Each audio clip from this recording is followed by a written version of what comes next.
Bienvenidos a Huertinga y a este video en el cual vamos a compartir todo lo que aprendimos de esta hermosa suculenta llamada Echeveria secunda azulita, la cual a la fecha aún no se encuentra registrada y existe un sinnúmero de hipótesis respecto a cuál es su origen. Y hasta que no se confirme ninguna de esas hipótesis, la vamos a seguir llamando Echeveria secunda azulita, que es el nombre por el cual usualmente se la comercializa, caracterizándose por su tonalidad verde azulado que va a adquirir con adecuada iluminación solar directa y el contorno rosado de sus hojas que lo va a acentuar las temperaturas frías del invierno. Y sus rosetas, las cuales son bastante pruinosas, por lo cual se sugiere no tocar las hojas, suelen alcanzar un diámetro máximo promedio cada roseta de no más de 15 centímetros. Siendo importante saber que rápidamente va a comenzar a desarrollar hijitos en la base del tallo, formando colonias como la nuestra,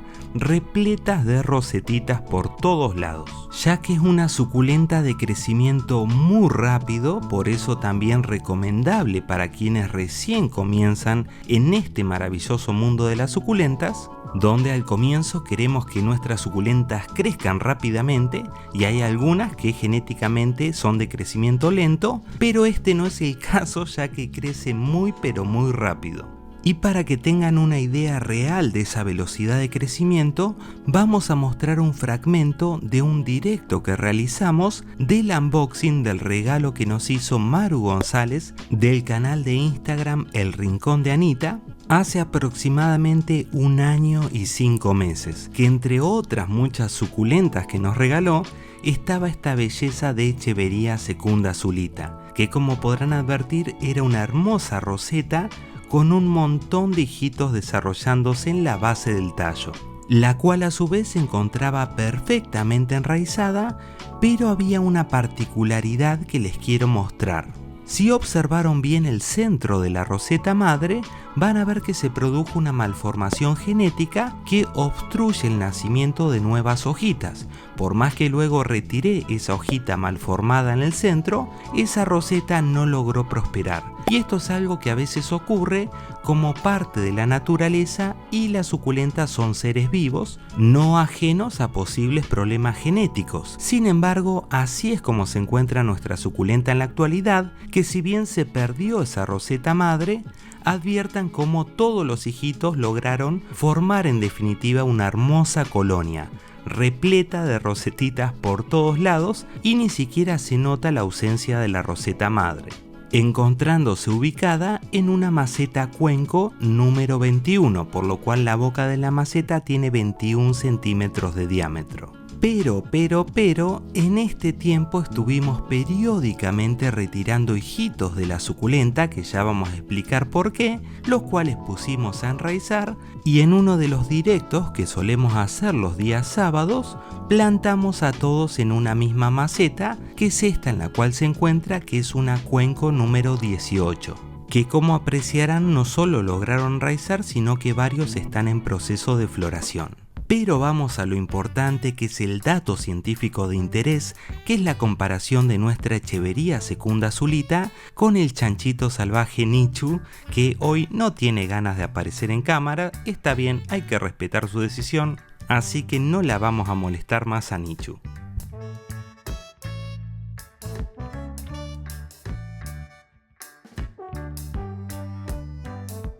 Algo que también es muy importante saber de esta suculenta es que, como vimos en este directo de hace 3 meses, desarrolla una gran cantidad de raíces prácticamente del tamaño de la colonia, por lo cual es conveniente en nuestra opinión que cuando la Echeveria secunda azulita comienza a desarrollar la colonia, utilizar macetas tipo cuenco o bowl, cuyo diámetro sea algunos centímetros superior al de la colonia, para que la roseta tenga espacio para crecer y que no nos sobre mucha profundidad al cual la raíz no puede llegar y absorber el agua de riego y evitar así el riesgo de pudrición, siendo también conveniente periódicamente retirar las hojitas basales secas de las rosetas, ya que es una suculenta que consume mucho de sus reservas de agua para crecer, y esto es algo natural y deseable, no es una cuestión de falta de riego, sino de crecimiento natural. Pero el problema de esas hojitas que se van secando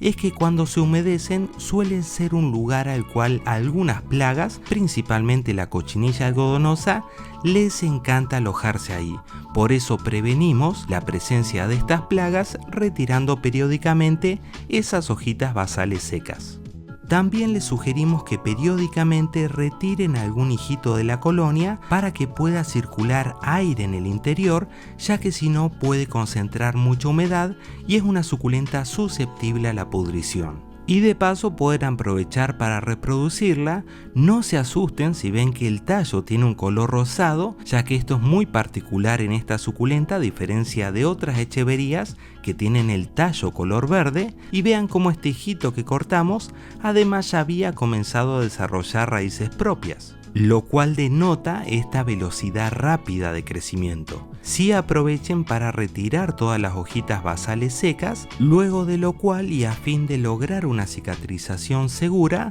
pueden utilizar en la zona de corte azufre en polvo, lo cual tiene poder secante y además es fungicida.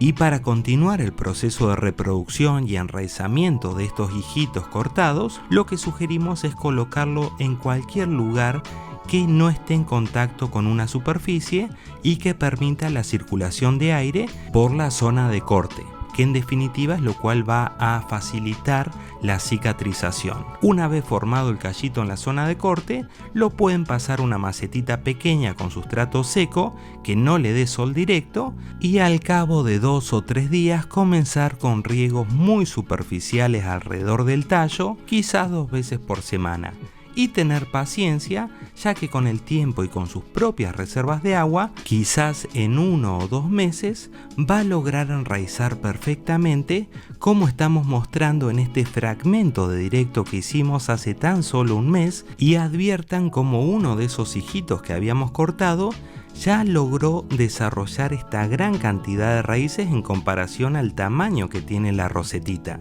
y lo cual logramos simplemente siguiendo los pasos anteriores y teniendo paciencia, aunque es necesario destacar que siempre necesita utilizar un sustrato que tenga un excelente drenaje, pero con esta suculenta, si utilizan cualquier sustrato comercial para suculentas, le va a ir súper bien, pudiendo también ser reproducida por hoja, pero es un proceso más lento y en esta suculenta no siempre de la hojita va a salir el brote y la raíz. En cuanto a su época de floración, en general es en primavera, desarrollando unas no tan largas varas florales, pero de las cuales y a modo de cascada desarrolla estas florcitas acampanadas de color, podríamos decir, entre rojizo, rosado y amarillo, que en mi experiencia y en esta suculenta en particular, esa floración no debilita casi en nada a la roseta que florece. Y la verdad que es un espectáculo a la vista. No sé ustedes, déjenme en los comentarios el contraste que hace el color de las flores con el color de las rosetas. Pero a veces esas flores pueden atraer pulgones, como en mi caso pulgones verdes. En estos casos yo no aplico ningún insecticida ni químico orgánico en las flores, ya que eso puede matar a las abejas y mariposas, que son fundamentales. Por eso mi recomendación es retirar esos pulgoncitos, sea con un hisopo mojado en alcohol, con un palito de madera o incluso con una pincita de depilar, con mucha paciencia. Pero si la plaga está en las rosetas, ahí sí se puede utilizar un insecticida, ya que el insecto polinizador va a las flores y no a la roseta. Y por último vamos a compartir nuestras sugerencias de cuidados en climas templados para que crezca así de hermosa. En cuanto al riego y como regla, le aplicamos un solo riego por semana, sin importar que antes haya secado el sustrato, pero siempre al ras de la maceta y en profundidad, o sea hasta que sale agua por los orificios de salida de la misma, ya que hay que tener en cuenta que es una suculenta que es muy susceptible a la pudrición de sus raíces por exceso de riego o humedad. Y si se pudre, van a ver que se le va a comenzar a salir solas hojitas que están sanas y a aparecer manchas negras, que es de la pudrición, y de ahí no se vuelve y simplemente va a quedar cortar tratando de rescatar todas aquellas partes que no haya llegado la pudrición. Por eso ante la duda no rieguen. pero en inviernos muy fríos sugerimos regar cada 15 o 30 días. Y respecto a la iluminación, es una suculenta que le gusta el sol directo suave. Por eso lo mejor, en mi opinión, es guiarse por sus tonalidades. Cuando la vean que está muy verde, es un indicador de que le está faltando más exposición solar directa. Pero si ven algún indicador de quemaduras, como podrán apreciar en algunas de mis rosetitas, es un indicador de que está recibiendo demasiada exposición solar directa. En ambos casos hay que reubicarla. Y en cuanto al frío, es una suculenta que en mi experiencia puede tolerar perfectamente heladas leves. Y dicho sea de paso, como siempre sugerimos con todas las suculentas, va a crecer mejor encontrándose a la intemperie.